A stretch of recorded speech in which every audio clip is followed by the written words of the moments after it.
aca deuxième demi-finale baa ngi noonu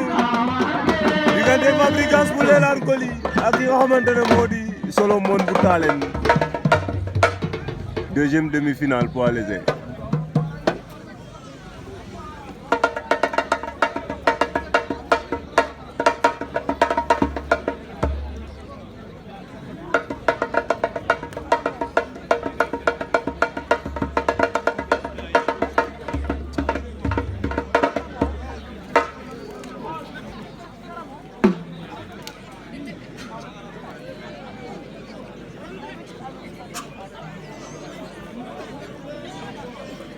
aca diggante Solomon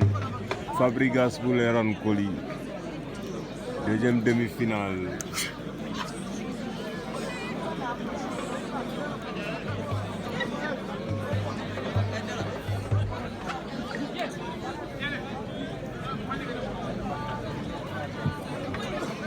allo Adama Diouf dëkk Sokone mel ni nee na nga ñëw jël si sa licence te Djilor Adama Diouf adresse Sokone mel ni nee na nga ñëw jël si sa licence Djilor wala Adama Diouf a déposé une licence adresse mo refo Sokone mel ni lay taxo tiga licence mo aduna koy ma wala no yalum la licence ma soog yëpp ma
aca Fabregas war na ko ndombo